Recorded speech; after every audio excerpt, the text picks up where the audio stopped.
전부터 강의를 들으시면서 얼마나 좀 고단하셨습니까? 그런데 오늘 제가 조금은 무거운 주제를 다루게 되었습니다. 한국교회 상황이 만만치 않고 여기에는 우리의 무거운 문제들을 가지고 있기 때문에 오늘 제가 예레미야 애가서를 존경하는 목사님들과 나누게 되었습니다. 예레미야 애가라는 말, 우리말로 슬플 애자죠.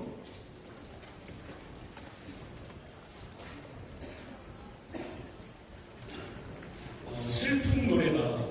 왜냐하면 유다가 망했기 때문이죠. 그래서 폐허가 된 예루살렘 거리를 걸으면서 슬픔의 노래를 불렀던 것이 5장으로 구성된 예레미야 애가이죠. 애가. 근데 히브리 말로는 이 애가의 이름이 에이카라고 하죠. 에이카. 이 단어는 슬프다입니다. 그래서 예레미야 애가를 읽으면 슬프다라는 단어가 자주 나옵니다. 슬프다. 나라가 망했으니 슬픈 거죠. 근데 그 멸망의 원인은 범죄 때문이니까 또 슬픈 거죠. 하나님과의 언약을 깨뜨린 범죄 때문에 언약 백성이 언약의 주체이신 하나님께 반역한 범죄 때문에 슬픈 거죠. 그래서 예레미야 애가는 반복되는 단어가 슬프다. 슬프다입니다. 첫 번째 단어도 에이카, 슬프다입니다. 아시는 바와 같이 히브리어 성경은 책 이름이 대개 1절 안에 있지 않습니까? 그래서 창세기는 브레시트 바라 엘로힘 이렇게 되니까 브레시트, 태초라는 단어가 창세기라는 책의 히브리 이름이 되죠. 마찬가지로 예레미야 애가도 에이카가 예레미야 애가라는 이름이죠. 뜻은 슬프다라는 감탄사죠.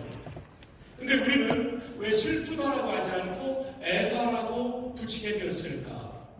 그 기원은요, 라틴 번역인 벌게이트에서 따르게 됩니다. 라틴어로는 라멘타티오네스. 이것이 애가라는 뜻을 가지고 있죠. 그래서 영어로 볼 때 예레미야 애가는 레먼테이션이라고 하죠. 근데 하나가 아니라 복수로 되어 있죠. 애가가 여러 개니까. 레먼테이션스. 이렇게 애가라고 부릅니다. 또는 예레미야 애가니까 제노마이어라고 하기도 하죠. 생략을 합니다. 그러나 레먼테이션스. 이게 애가니까 라틴 번역을 따른 영어의 책 제목을 우리가 따라서 애가라고 부릅니다. 그냥 히브리 이름 그대로 한다면 우리는 예레미야 애가를 슬프다라고 해야 되겠지만 영어를 따르고 라틴 그 번역을 따라서 애가라고 부르고 있습니다. 저자는 누구냐 하면 예레미야로 알려지고 있죠. 왜냐하면 구약 성경의 저자에 대해서 분명하게 근거를 제시하는 사람이 요세푸스인데 요세푸스의 기록에 예레미야로 나오고요. 그리고 초대 교부들, 제롬이나 이런 교부들의 기록에 따라도 예레미야로 나오고 또 하나는 예레미야서와 예레미야 애가서의 유사성 때문에 예레미야로 우리는 보고 있죠. 기록 연대는 예루살렘이 멸망한 BC 586년 직후로 알려지고 있습니다. 그 다음에 중요한 것은 문체입니다. 예레미야 애가는 어떤 문체로 기록되었는가 하는 거죠. 닭관체라는 말 우리가 신학을 배울 때 배울 기억이 나시죠? 닭관체.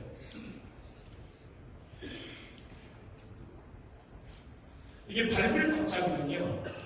그리고 관자는 갓관자, 머리만자거든요. 이 문체는 어떤 문체냐면 머리를 밟아가면서 기록한 글, 이게 닭관체죠. 근데 이 머리가 뭐냐면 히브리어 알파벳을 말합니다. 그래서 영어로는 우리가 알파베틱 어크로스틱이라고 하는데 아시는 바와 같이 예레미야 1장 1절은 알레프로 시작됩니다. 첫 번째 알파벳이니까요. 2절은 베트로 시작됩니다. 3절은 낌멜로. 그래서 맨 마지막에 1장 22절은 타우로 끝나죠. 그래서 알파벳 한자 한자를 타고 가면서 각절을 기록했기 때문에 답관체라고 한 것이죠. 2장과 4장은 불완전한 답관체입니다. 왜냐하면 16번째 알파벳인 아인과 페가 순서가 뒤바뀌어 있어요. 그래서 2장과 4장은 답관차인데 불완전한 답관차라고 해요. 16번째와 17번째 알파벳의 순서가 바뀌었기 때문에 그렇습니다.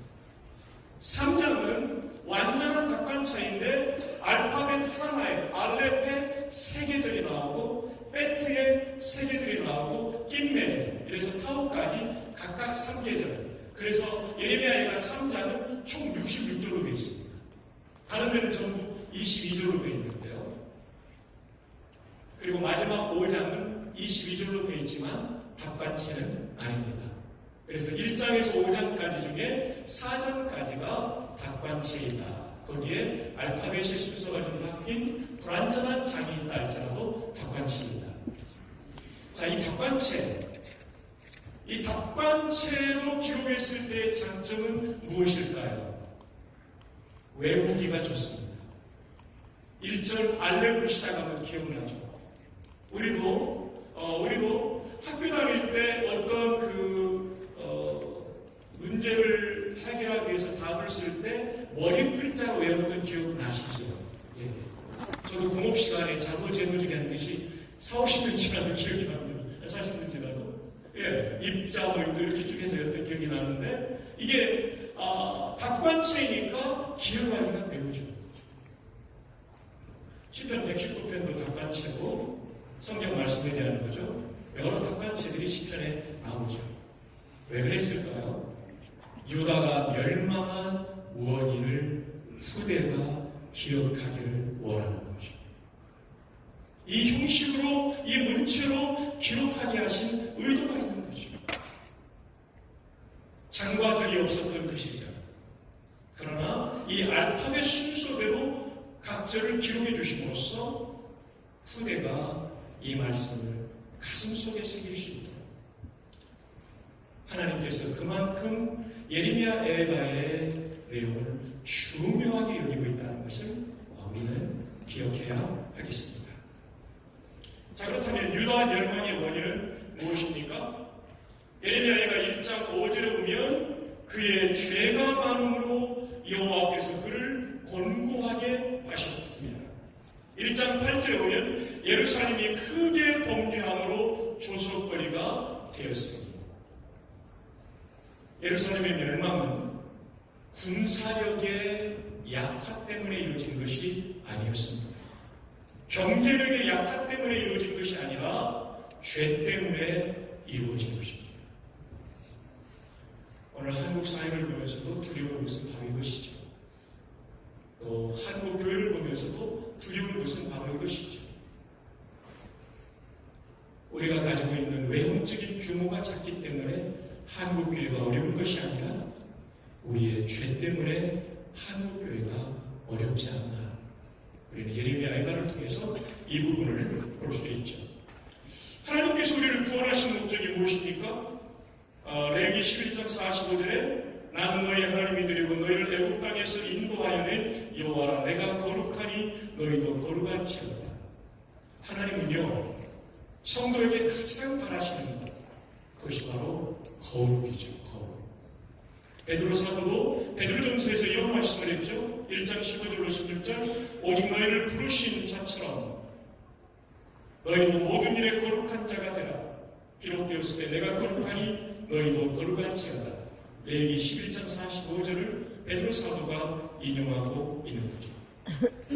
그런데 지금 예레미야 에가의 문제는 뭐냐면 거룩이 깨지니까 하나님이 심판하시고 진멸하신다는 겁니다. 그야말로 굉장히 중요한 용어를 우리가 한번 다시 상기해 봐야 됩니다.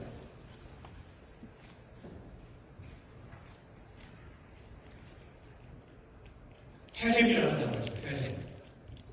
헬렘. 굉장히 중요한 용어죠. 헬렘이라는 단어는 진멸한다는 뜻입니다. 그리고 파괴시킨다. 그리고 하나님께 바쳐지는 것이다. 그리고 누구도 인간은 취할 수 없다. 이런 뜻을 가지고 있습니다. 헤렘 전쟁, 가나안 정복 전쟁을 신앙이 없는 사람들은 이 가나안 정복 전쟁을 하나님이 잔인한 하나님으로 묘사되었다고 오해합니다. 그렇지 않습니다.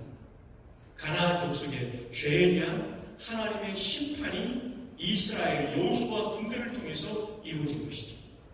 헤렘 전쟁은 우리말로 바꾸면 진멸전쟁이라고 말할 수 있습니다. 여리고성의 전쟁이 헤렘 전쟁이었죠. 한번 볼까요? 여호수아 6장 17절로 18절. 이 성과 그 가운데 있는 모든 것은 여호와께 온전히 바치되, 이게 헤렘입니다. 너희는 온전히 바치고, 헤렘입니다.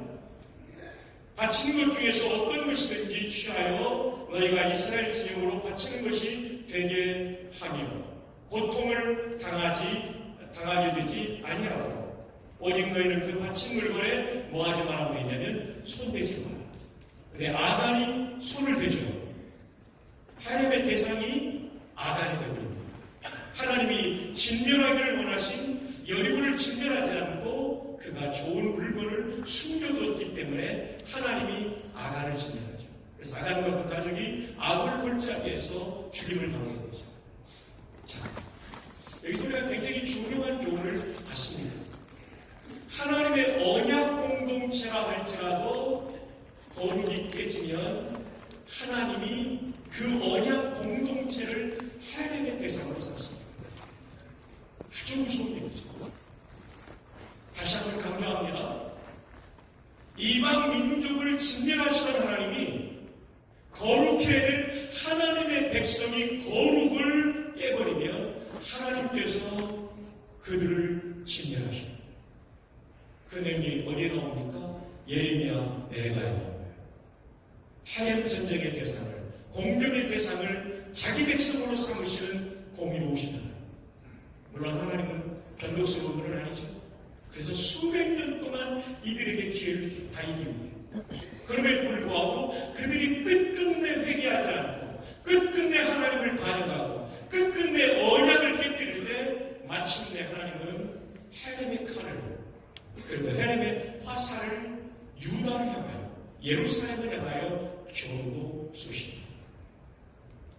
제가 두려운 것은 한국교회가 헤렘의 대상이 될까 두려운 것입니다. 오늘 이 무거운 예레미야 애가를 펼쳐둔 이유는 뭐냐면, 지금 한국교회가 매우 큰 위기의 가운데 있고 그 위기의 원인 중에 하나는 거룩이 떼어져 버린 그것이 원인이기 때문에, 러시아 최후의 날 기독교 인구가 90%가 넘어서도 하나님은 가차없이 러시아를 헤렘의 대상으로 삼으셨죠. 그리고 공산주의가 서게 되잖아요. 정말 심각한 문제에 우리는 직면하고 있다는 것. 헤렘, 이걸 우리가 꼭 기억해야 됩니다. 한국교회도 하나님 앞에 정결하지 않으면 헤렘의 대상이 될 수 있고, 목사도 장로도 성도도 헤렘의 대상이 될 수 있죠. 정말 무서운 메시지가 여기에 담겨 있는 거죠.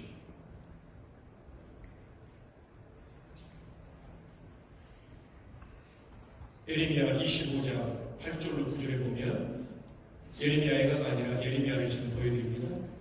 너희가 내 말을 듣지 아니하였느니라. 보라, 내가 북쪽 모든 종족과 내 종 바벨론의 왕 느부갓네살을 불러다가 이 땅과 그 주민과 사방 모든 나라를 쳐서 뭐한다고 되어 있냐면 진멸하여, 헤렘입니다. 헤렘.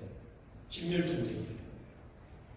이스라엘을 들어 가나안 쪽을 진멸하셨던 하나님이 이제는 바벨론의 느부갓네살을 들어 유다를 진멸하고 있는 거예요. 왜냐하면 죄가 가득 찼기 때문이죠. 폐허가 되게 할 것이다. 이게 예레미야의 예언이었고, 그것이 이루어진 것이 예레미야 애가에 나오는데 2장 17절입니다. 여호와께서 이미 정하신 일을 행하시고, 정하신 일을 행하셨다는 얘기는 예레미야의 예언이 이루어졌다는 겁니다. 애가에 와서 옛날에 명령하신 말씀을 다 이루셨으며 긍휼히 여기지 아니하고 무너뜨리사. 하나님의 헤렘 전쟁을 일으키시면 그때는 긍휼이 아니라 심판이 있다는 것이죠. 자, 이제 우리 목회자들이 주목해야 될 부분에 와 있습니다. 그렇다면 이렇게 유다가 멸망하게 될 때 가장 큰 책임은 어디에 있었는가? 유다가 하나님의 해림 전쟁의 대상이 되어버릴 때 가장 큰 책임은 누구에게 있었는가? 왕이었는가? 거기에 대해서 지금 우리가 좀 살펴봐야 됩니다. 목회자로서. 예레미야가 2장 14절입니까? 내 선지자들이 내게 대하여 헛되고 어리석은 묵시를 보았으므로 내 죄악을 드러내어서 내가 사로잡힌 것을 돌이키지 못하였었다. 무슨 말입니까? 선지자들이 죄 짓는 백성을 향하여 죄를 깨우치고 회개할 수 있는 메시지를 전하지 않음으로 말미암아 백성들이 회개할 기회를 놓쳤고 결국은 이것 때문에 하나님의 대상이 되었다는 거죠. 설교의 문제입니다. 우리의 설교는 병든 영혼, 범죄한 영혼을 흔들어 깨우는 설교입니다. 하나님으로부터 멀어진 습관적인 종교인들을 향하여 그들의 영혼에 회개의 경종을 알람을 울릴 수 있는 메시지입니다. 만약 그렇지 않았다면 예루살렘 폐망의 날 그 원인을 제공했던 선지자들과 우리는 다를 바가 없을 것입니다. 그렇다면 이 말씀을 듣고 우리는 교회로 돌아가 회개가 필요한 하나님께로 돌아가야 될 성도들에게 회개의 메시지를 전해야 되겠죠. 그러기 위해서 우리 먼저 회개해야 되겠죠. 그 다음에 또 하나의 문제가 나옵니다. 예레미야가 4장 13절입니까? 그의 선지자들의 죄들과 제사장들의 죄악들 때문이니 그들이 성읍 안에서 의인들의 피를 흘렸다. 유다 멸망의 책임은 선지자와 제사장인데 두 가지예요. 메시지의 변질, 삶의 변질이에요. 메시지의 변질, 삶의 변질이에요. 왕에게서 찾지 않습니다. 종들에게서 찾습니다. 하나님의 종들의 메시지의 변질과 삶의 변질이 유다의 최후의 날을 가져왔다는 거죠. 이 말씀을 전하는 저와 사랑하는 동역자님들과 존경하는 선배님들, 우리 모두가 가슴 속 깊이 새겨야 될 말씀입니다. 한국교회 회복은 목회자들의 회복에 있습니다. 우리의 삶의 거룩에 있습니다. 우리의 메시지가 하나님의 목소리를 전달하는 입술이 될 때 한국교회 회복은 있습니다. 그러나 이것이 전제되지 않는 한 백약이 무효입니다. 그래서 우리는 너무나 중요한 책임을 지고 있는 사람들이죠. 이상규 박사의 교양으로 읽는 종교개혁 이야기 38에서 44쪽에 보면 중세 카톨릭의 범죄를 그렇게 소개하고 있어요. 700여 개의 교구를 거느린 교황은 막강한 권력 기운을 가지고 있습니다. 그런 모든 부귀와 영화를 누리고 있었다는 거죠. 그리고 1447년에서 1517년에 이르는 70년 동안의 교황들은 절반 이상이 사생활을 두고 있었습니다. 그 유명한 인문학자인 에라스무스가 네덜란드 하우가의 신부와 가정부 사이에 태어난 사생아였다고 그러죠. 오죽하면 스코틀랜드의 성 가운데 맥램이라는 이름은요, 수원장의 아들이라는 뜻입니다. 그 다음에 맥타가르트는 신부의 아들이라는 뜻입니다. 이것이 성으로 사용된 만큼 중세교회는 이렇게 타락해 있었던 것이죠. 그래서 나온 경구가 라틴 말로 바로 이 경구죠. 비타, 상이죠. 클레리키, 성직자라는 말이죠. 소유격이죠. 성직자의 삶은 에스트 비동사죠. 그 자체는 에반겔리온, 복음이죠.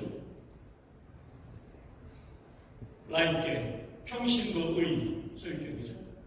비타 클레리키, 성직자의 삶, 에스테, 그것은 에반겔리온, 복음, 라이케, 평신도의 복음이다. 성직자들이 얼마나 엉망으로 살았냐면 주의 복음을 가로막게 된다. 그러나 성직자가 제대로 살면 주의 복음으로 나가는데 장애물을 없애주는 거라는 거죠. 와, 저는 이 글을 읽으면서요, 얼마나 무거운 책무를 느꼈는지. 내가 잘 살아야 나를 만나는 성도들이 복음을 만날 수 있다.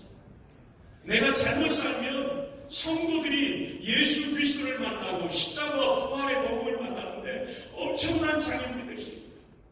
정신 차려야 된다. 비타 클레리키 에스트 에반겔리움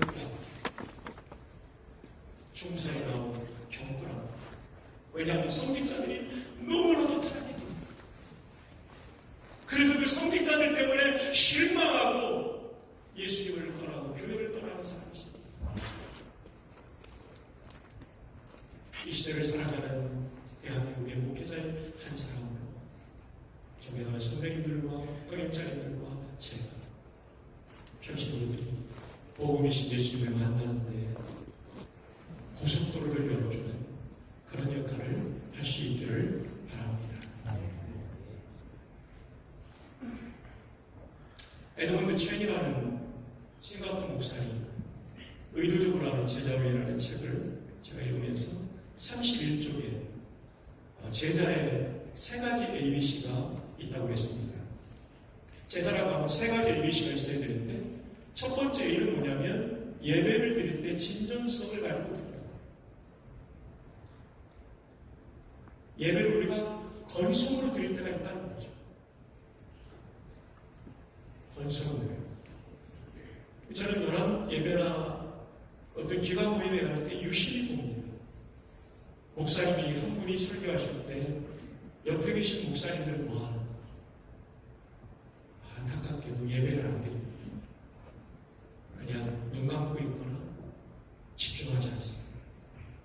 부목사가 설교할 때 담임 목사님께서 집중하고 계십니다. 안 그런 경우가 많습니다. 우리는 설교자이긴 한데 예배자이진 않습니다. 설교하고 강단에 올라가서 찬양할 때 찬양을 제대로 하지 않습니다. 뿐만 아니라 삶 속에서도 진정한 예배자가 아닙니다. 우리는 과연 예배의 진정성을 가지고 있는가? 두 번째는요, 깨어짐입니다. ABC의 두 번째는요, 깨어짐입니다.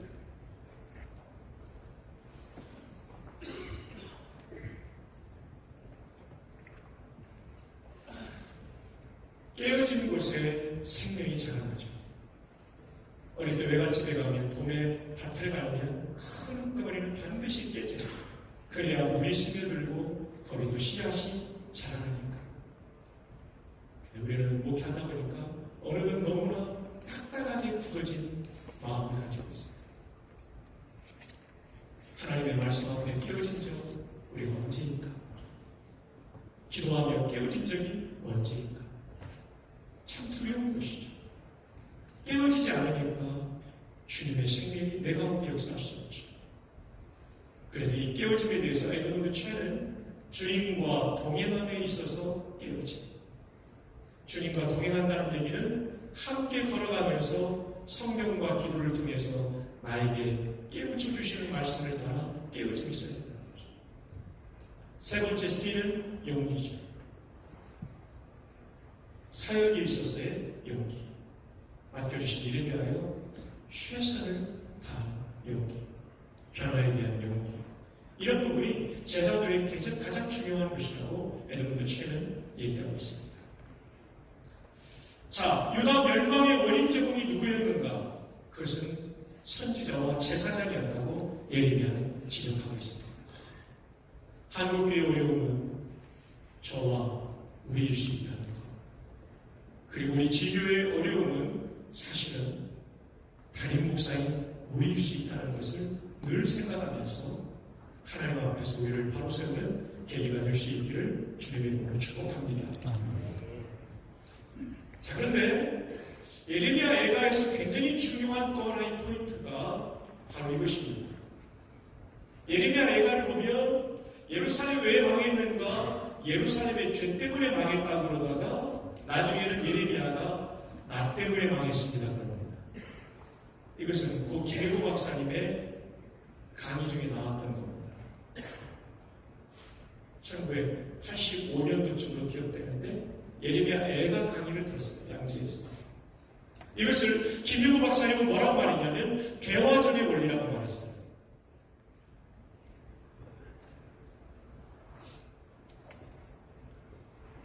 개화전의 원리. 개인과 전체가 분리된 것이 아니라 하나였다는 거죠.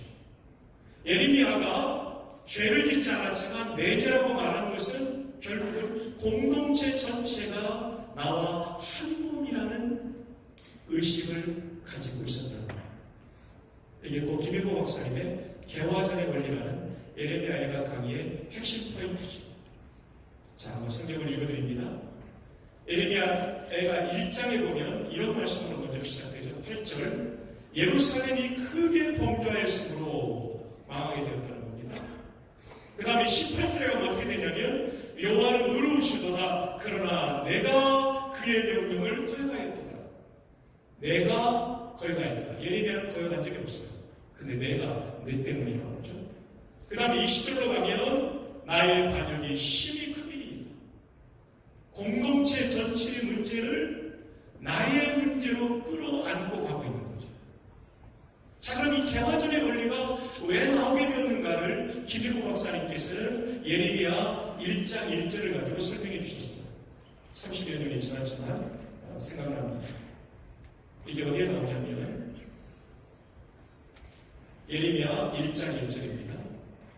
베냐민 땅 아나돗의 제사장들 중 힐디아의 들 예레미야의 말입니다.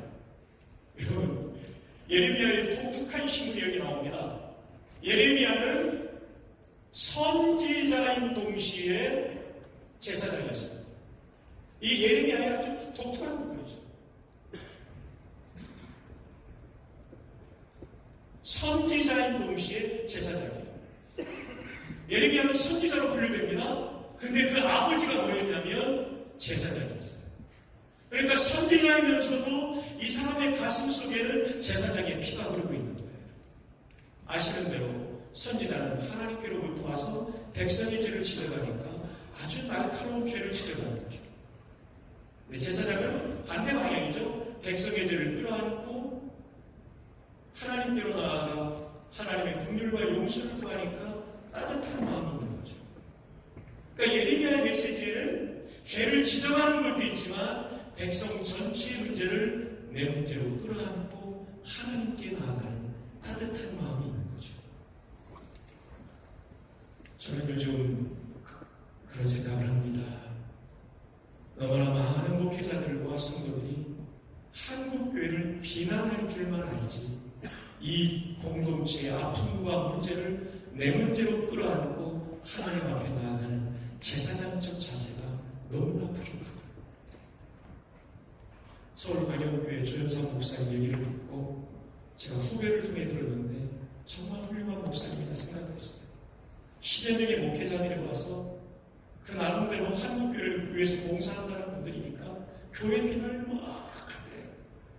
그 마지막에 조현석 목사님이 한마디로 그런 얘기했대요. 그래도 나는 한국교회를 사랑한다. 이게 예레미야의 태도죠. 지금 한국교회를 위해서 가장 중요한 태도 중에 하나가 바로 선지자인 동시에 제사장의 마음을 갖는 것. 여기에는 나의 책임이 있습니다. 이 공동체에 내가 빠질 수 없습니다. 개화전의 원리가 있습니다. 내 안에는 제사장의 피가 흐르고 있습니다. 결국 에스라 시대에 포로 교환할 때 예레미야에게 예언한 대로 돌아온다고 합니다. 다른 선지자 이름을 쓰지 않고 예레미야가 예언한 대로 돌아옵니다. 수많은 선지자가 있었지만 예레미야의 예언대로 하나님이 그 사람을 쓰시는 거죠. 강의를 5분 일찍 끝내드리려고 합니다. 하루 종일 강의를 들으셨기 때문에 제가 4분만 더 하고 15분에 끝내도록 하겠습니다. 자, 그러면 이러한 지금 멸망당한 유다, 한국교회는 아직 멸망까지는 안 갔어요. 우리가 지금 기회가 있는 거죠. 멸망당한 유다가 취한 것을 보면 우리가 이것을 미리 취하면 회복될 수 있죠. 그것은 무엇일까요? 예레미야가 2장 19절에 보면 초저녁에 일어나 부르짖을지어다 내 마음을 주의 얼굴 앞에 물쏟으라. 밤에 일어나 기도하라는 거예요. 3장에 보면 22절에 여호와의 인자와 긍휼이 무궁하심으로 우리가 진멸되지 아니함이니라. 이것들이 아침마다 새로워. 이 부분도 김희보 박사님의 강의 안에 나온 내용을 제가 인용한 겁니다. 김희보 박사님이 그런 얘기를 했어요. 밤의 기도가 아침의 은혜를 불러온다. 밤의 기도가 아침의 은혜를 불러온다. 맞습니다. 한국교회 지금 어렵습니다. 밤입니다. 정치 상황도, 경제 상황도, 윤리 상황도 다 밤입니다. 그러나 이 밤에 우리가 기도한다면 하나님께서 은혜의 아침, 회복의 아침을 주실 줄로 믿습니다. 저는 그런 면에서 우리 총회가 이번에 기도운동을 대대적으로 일으키는 주의 얼굴 앞에 우리의 마음을 물쏟듯 하려는 기도를 한다는 것, 정말 제대로 지키는 거예요. 하나님께로 돌아가는 방법 외에는 우리 교단도 한국교회도 살릴 방법이 없습니다. 주권은 하나님께 달려있기 때문에 그렇습니다. 이 기도운동에 우리 모두가 한마음으로 동참할 수 있기를 주님의 이름으로 축복합니다. 역대하 7장 14절에 솔로몬의 기도에 대한 하나님의 말씀입니다. 내 이름을 일컫는 내 백성이 그들의 악한 길에서 떠나 스스로 낮추고 기도하여 내 얼굴을 찾으면 내가 하늘에서 듣고 그들의 죄를 사하고 그들의 땅을 고칠지라. 이제 오늘 마지막 말씀으로 갑니다. 예레미야에 가는 마지막에 5장 22절이에요. 5장 22절은 죄 때문에 이렇게 됐다고 또 한 번 말하고 있지만 그것은 한 번 더 상기시킨 거고 사실은 5장 21절이 마지막이죠. 이게 제가 오늘 제목과 함께 여러분에게 드린 본문입니다. 제가 봉독해 올립니다. 에가서 5장 21절 여호와여 우리를 주께로 돌이키소서. 그리하시면 우리가 주께로 돌아가겠사오니 우리의 날들을 다시 새롭게 하사 옛적 같게 하옵소서. 돌아가는 것도 힘으로 안 돼요. 하나님이 돌이키게 도와주셔야 돼요. 그것을 지금 기도하고 있어요. 그리고 옛적 같게 하옵소서. 지금 예레미야가 말하고 있는 옛적 같게는 다윗의 시대의 회복입니다. 한국교회의 다윗 시대의 회복은 1907년 대부흥운동 아니겠습니까? 아무랬던 그 시절 우리의 믿음의 선배들이 기도함으로 하나님께 기름 부음 받고 한국교회가 그 어두운 시대를 이겨낼 수 있는 힘을 받았다는 거죠. 우리가 다시 하나님께 돌아가 주여 우리를 다시 돌이키사 우리의 시대를 옛적 같게 하옵소서. 기도할 때 그 회복을 주실 줄로 믿습니다. 기도하겠습니다. 아버지 하나님, 이 말씀을 나누는 제가 자격 없는 것을 아버지께서 하십니다. 불쌍히 여겨주시고 또한 저희를 불쌍히 여겨주시고 우리 총회와 한국교회를 불쌍히 여겨 주옵소서. 마치 바다 건너 다른 나라 교회의 문제를 지적하는 것처럼 제사장적 신장을 가지지 못하고 한국교회를 평가하고 비난했던 우리들의 죄악도 용서하여 주시옵소서. 내 문제처럼 끌어안고 기도하게 하여 주시옵소서. 비옥기는 한국교회가 하나님의 해랩전쟁의 대상이 되지 않도록 하나님께로 돌아가고 거룩을 회복할 수 있도록 우리 목회자들부터 회복되도록 인도하여 주시옵소서. 함께 하시는 귀한 선배님들과 우리 동료 목사님들, 사모님들, 가정과 사역의 교회 현장에 은혜를 부어 주시옵소서. 총회장님 하시고자 하시는 기도운동에 하나님의 성령께서 함께 하셔서 우리 총회와 한국교회를 살리는 운동 되게 하여 주옵소서. 교육부장님과 모든 수고하신 분들을 복 주시기를 바라오며 예수님의 이름으로 기도합니다. 아멘.